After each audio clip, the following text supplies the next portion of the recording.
Good day, YouTube. Welcome to my channel. My name is Captain Darren, and my amateur radio call sign is N4VFR. No, I'm not going to make a video in my uniform.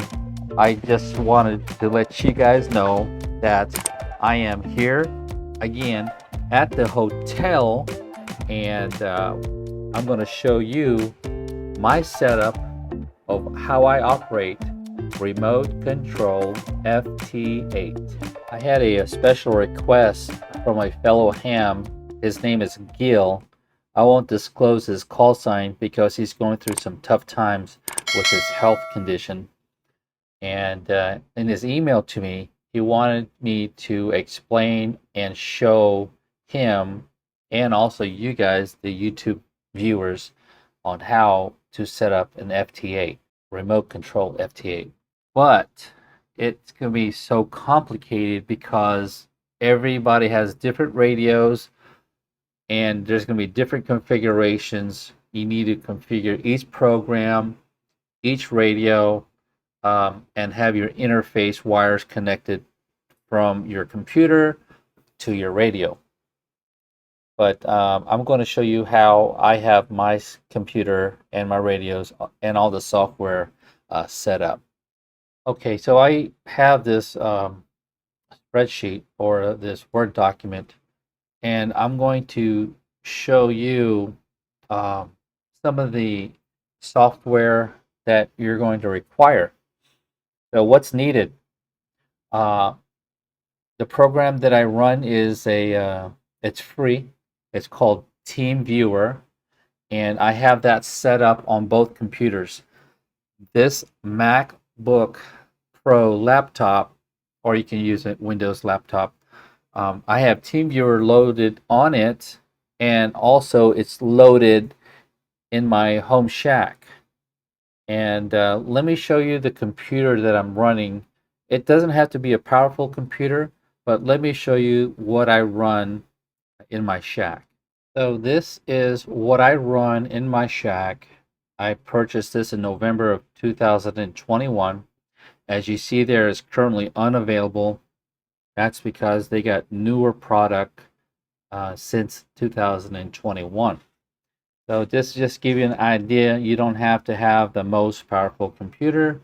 It's just a computer that's capable to control your radio and operate several different Windows programs. So with the computer in the shack, it's the B-Link, and the HF radio is the ICOM IC7610. Why I chose the ICOM 7610 is because it has a Ethernet port where I can connect a gigabyte Ethernet cable to the back of the radio, and the radio operates as a server. The next software you'll need is the Ham Radio Deluxe. I don't have a working copy. Basically, it's a demo version which has expired, but I found a work around it. But it works. For the logging program, I use Log for Old Man.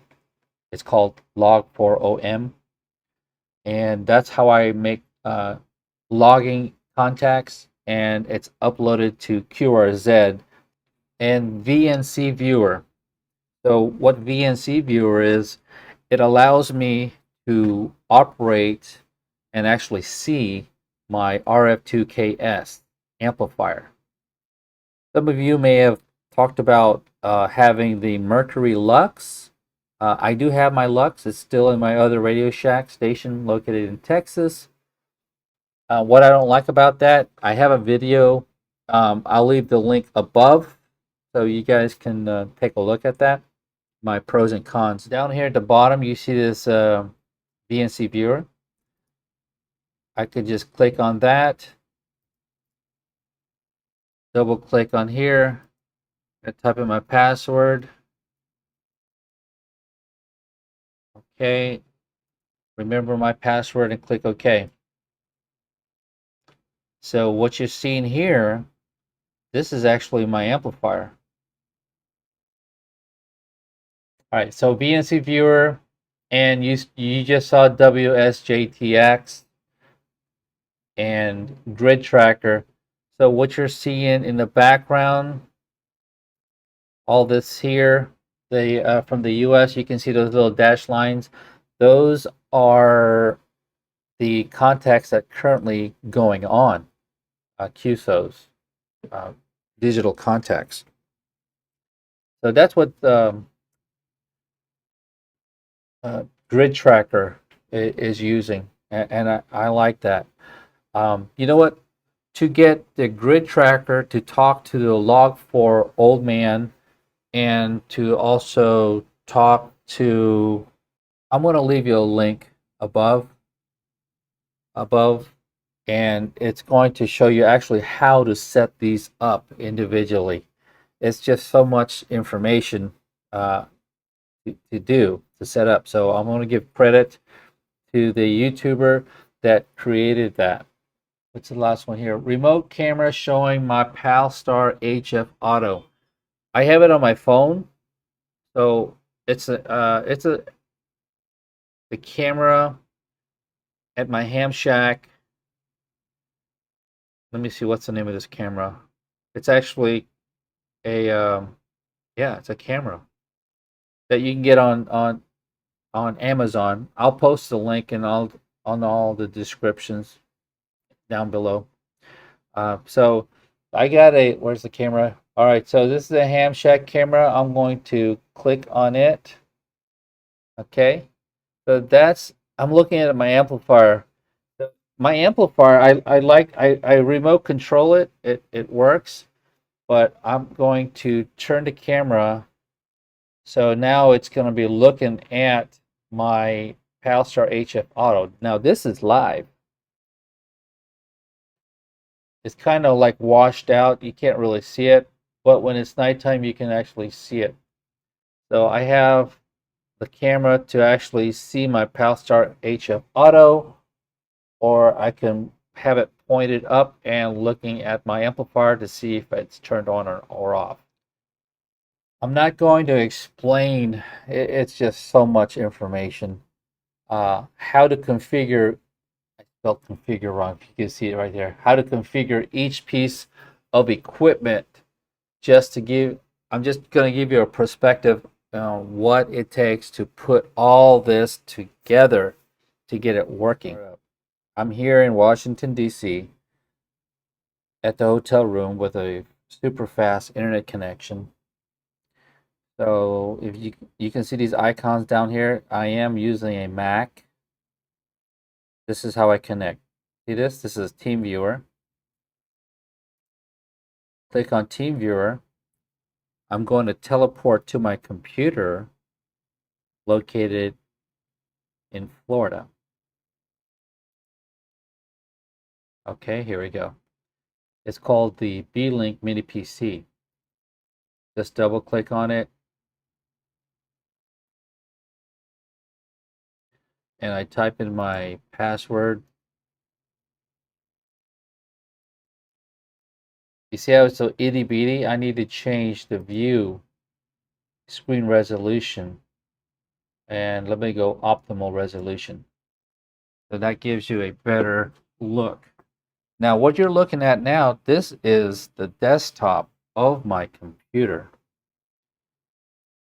in Florida. Remote control. Ham Radio Deluxe. Double click on it. You see here, it's the license key manager.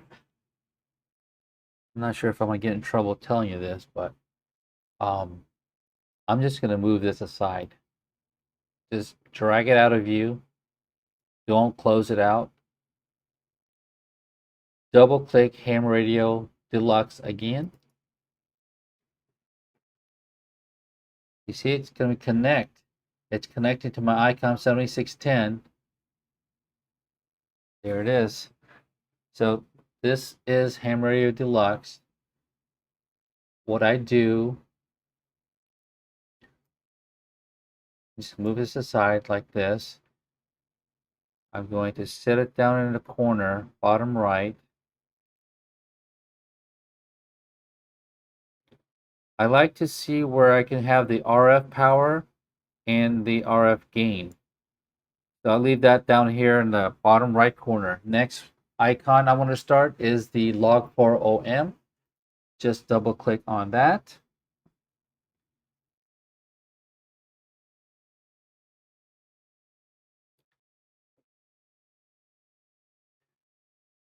I don't have this, I don't know how to have this set up where you actually read the display, but I don't care about that. It does log the QSOs on FT8. So I'm just going to move it over here somewhere to the right.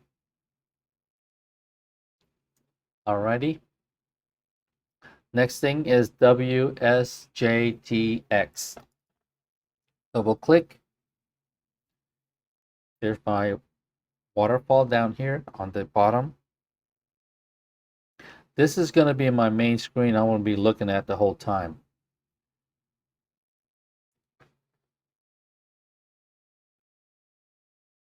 Okay, so we're on 20 meters. I'm going to come over here and just move this over to the right a little bit, the log4om.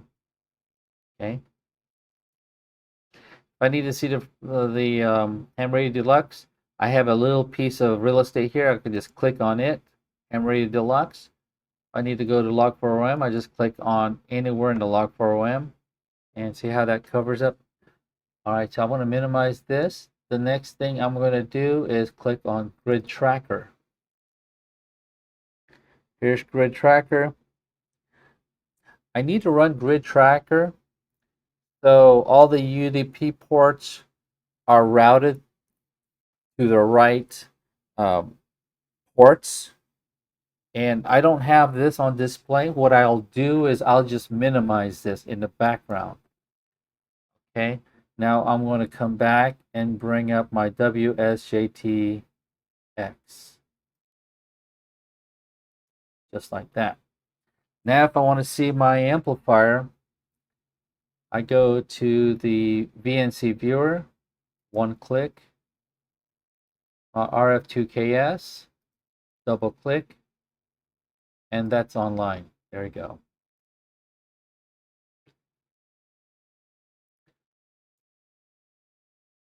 I can close this one out. And you can adjust this to how you want it. Okay. Let's change bands.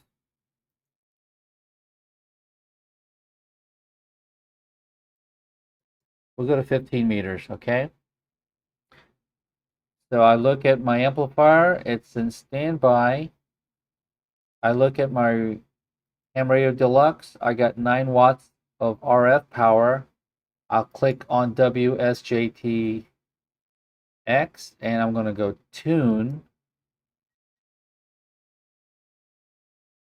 while looking. I just opened up another one. All right, SWR is 1.08 and untune. So it's hidden. That's what I was saying. It's right there. So I'm gonna minimize that Ham Radio Deluxe. I don't need it.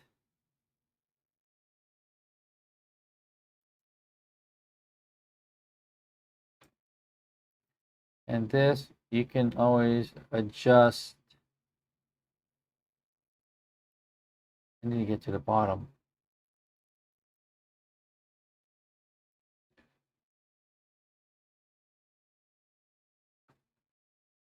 What I'm doing is customizing my desktop.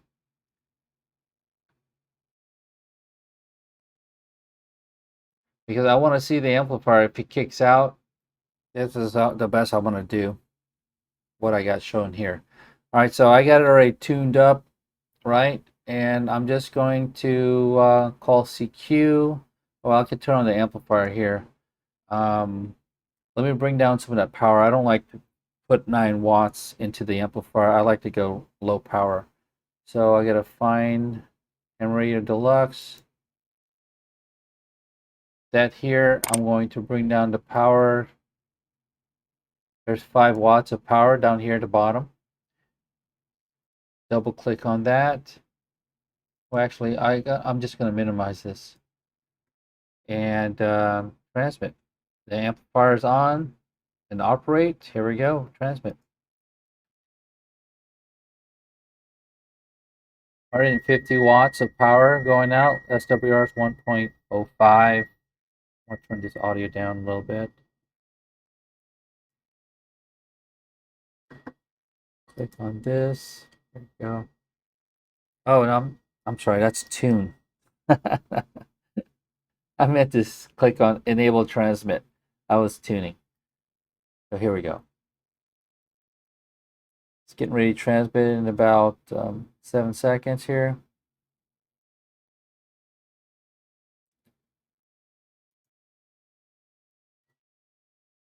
There we go. I've got about 140 watts of power out. SWR is low, no reflected. Calling CQ.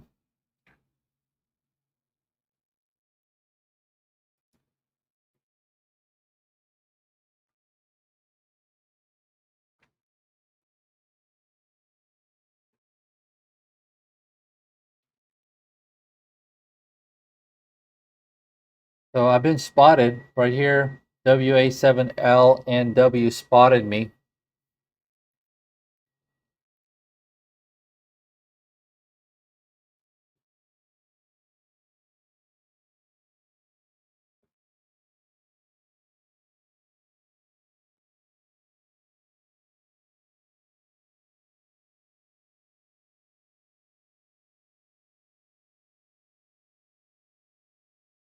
Now, if I want to go more power out,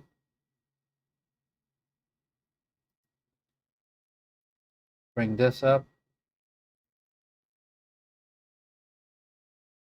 Now we're at 7 watts of output from the ICOM. And I'm going to show you what 7 watts gives me here. Check this out. I can click on this. It changed the meter.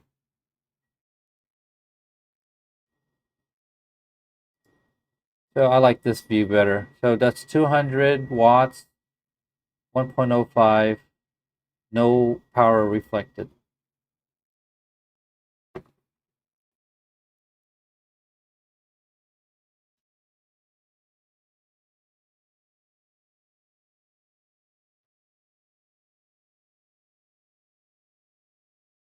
The antenna that I'm running right now is the DX Commander.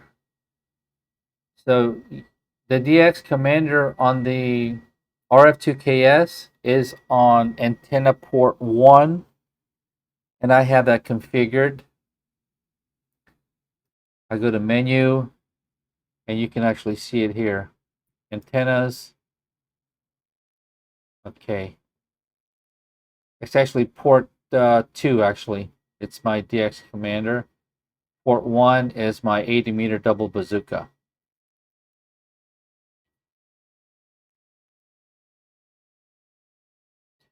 All right, so nobody wants to talk to me on 80 on 15 meters. So I'm going to halt transmission, turn off my amplifier to a standby, and we're going to change bands,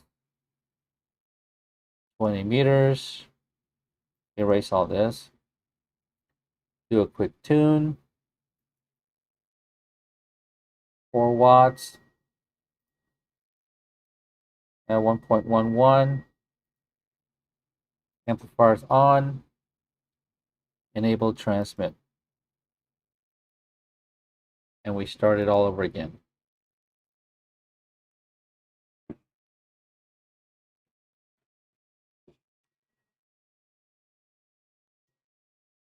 $200 watts putting out.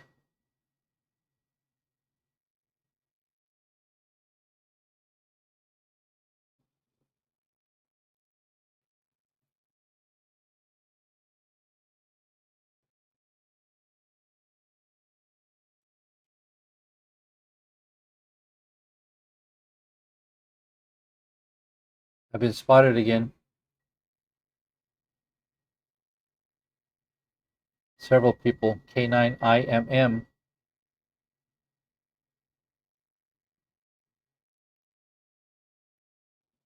This is cool also. There's people that run parks on the air, and I'll be hunting on FT8 just the parks on the air. Once I see their call sign pop up with POTA. Here's a contact. So this guy, KB4CNQ, welcome to my channel. You'll be on YouTube. Let me see if I worked him before. Last time was 2022, 40 meters FT8.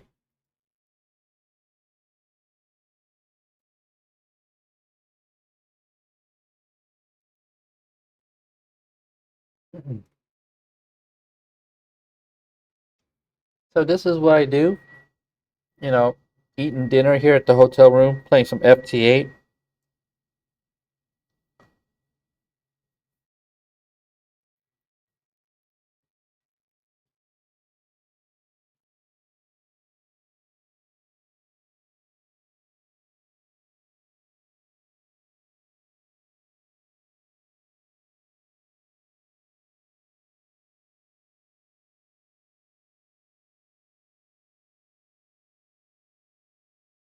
All right, so I'm waiting for his 73s. Once we have a 73 from Mark, you'll see his call sign populate here on the log4OM.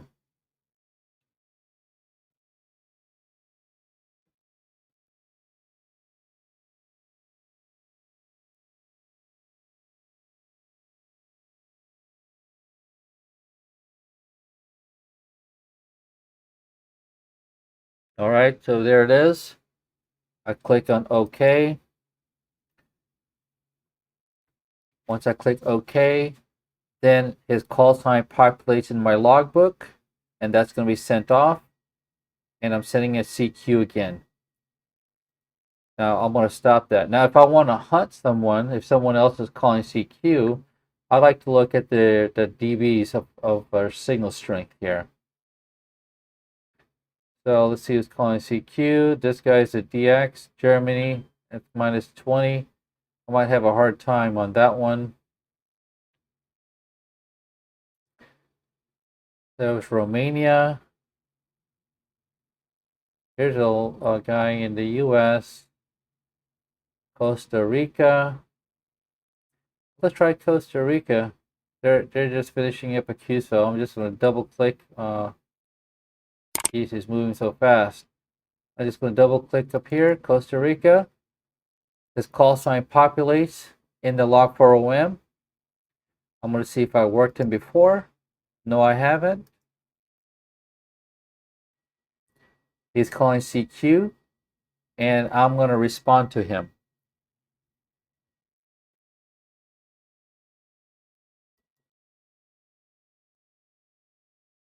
I'm putting 200 watts of power. The thing that I also like about the amplifier that I'm running here, take a look at this amplifier. Let me highlight it and make it big. All right, he's coming back.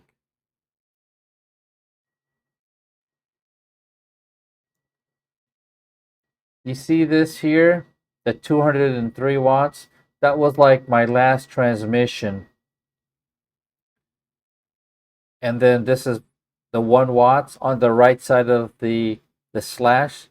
That was the last transmission, what the SWR reading was, what's the reflected power, and how much forward power was being used. Okay, so I just got a 73s from Lou from Costa Rica. Cool beans, everybody. I hope you enjoyed my video, and it's gonna be, I'm sorry if I didn't get into too depth of configurations. It's just a whole lot. I just want to give you an idea of what is needed to set up an FT8 remote control. Hey guys, if you're new to my channel, my name is Darren. My amateur radio call sign is N4BFR. Please subscribe to my channel, click on that like button, and leave me a comment. Until next video, 73s, and have a great day.